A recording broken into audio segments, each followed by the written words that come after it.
નમસ્કાર વિદ્યાર્થી મિત્રો, ગયા વિડીયોમાં આપણે સમાસ જોયા. આજે આપણે ધ્વનિ શ્રેણી જોઈશું. ધ્વનિ શ્રેણી એટલે કે આપણે જ્યારે કોઈ શબ્દ બોલીએ છીએ, લખીએ છીએ, તે શબ્દ ચોક્કસ ક્રમમાં ગોઠવાયેલા હોય છે. આ ચોક્કસ ક્રમમાં ગોઠવાયેલા અક્ષર અથવા વર્ણનને અલગ પાડવાની પ્રક્રિયા એટલે કે ધ્વનિ શ્રેણી. બીજી રીતે કહીએ તો ધ્વનિ શ્રેણી એટલે કે તેમાં રહેલા સ્વર અને વ્યંજનને છૂટી પાડવાની પ્રક્રિયા એટલે ધ્વનિ શ્રેણી. તેના થોડા ઉદાહરણો જોઈએ તો પહેલું હળધર, તો હ વત્તા અ વત્તા ળ વત્તા અ વત્તા ધ વત્તા અ વત્તા ર. એ રીતની તેની ધ્વનિ શ્રેણી થાય છે. બીજું ઉદાહરણ જોઈએ તો દૂરબીન. દૂરબીનનું દ વત્તા મોટું વત્તા ર વત્તા અ વત્તા બ વત્તા મોટો ઈ વત્તા ન. તો તેની બીજી જોડણી સાચી છે, ખ જોડણી ખ સાચું છે. તેમજ અન્ય રીતના ઉદાહરણો જોઈએ આપણે.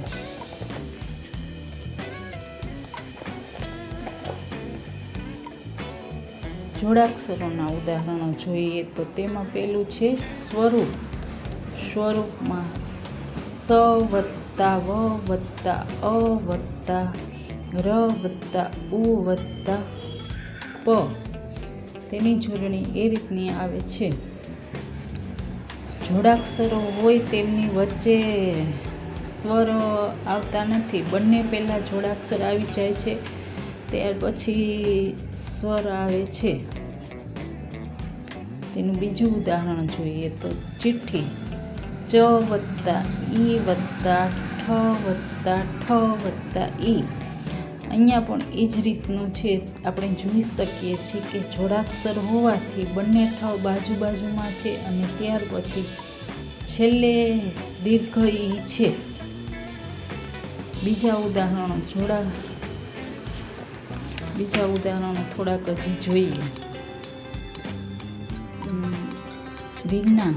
તો વિજ્ઞાનમાં પેલા વ વત્તા નાનો ઈ વત્તા જ વત્તા ગ વત્તા આ વત્તા ન વત્તા અ. વિજ્ઞાન. વિજ્ઞાનમાં જ્ઞાનો જ અને ગ બંને શબ્દો જ્ઞાનો થાય છે. તેવી જ રીતે બીજા પણ જોડાક્ષરો જોઈએ.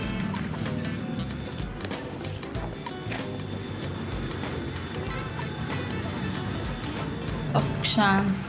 અક્ષાંશમાં અ વત્તા ક વત્તા સફાડીનો સ વત્તા આ વત્તા સ. અક્ષાંશ. અહીં ગ ઉદાહરણ સાચું છે. અક્ષાંશ. હજી થોડા ઉદાહરણો અન્ય પણ જોઈએ જેથી ધ્વનિ શ્રેણી સ્પષ્ટ રીતે સમજાય.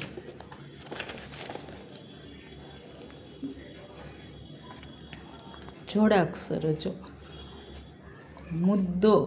તો મ વત્તા ઉ વત્તા દ વત્તા દ વત્તા ઓ.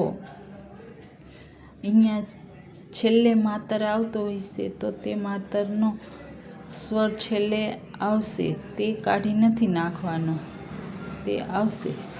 અને અમુક જગ્યાએ ખાલી છેલ્લે અક્ષર જ હશે તો ત્યાં સ્વર છેલ્લે નહીં આવે. જેમ કે અહીં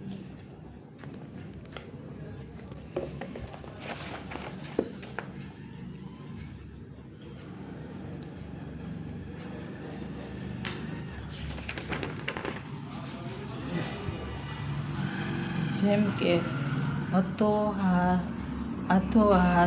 તો હ વત્તા આ વત્તા થ વત્તા ઓ વત્તા હ વત્તા આ વત્તા થ. અહીં છેલ્લે સ્વર આવતો નથી. અહીં ક ઉદાહરણ સાચું છે.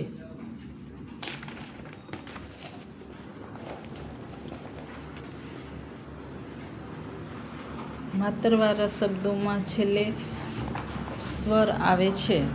માતર વગરનો એકલો શબ્દ હોય તો તેમાં છેલ્લે સ્વર આવતો નથી.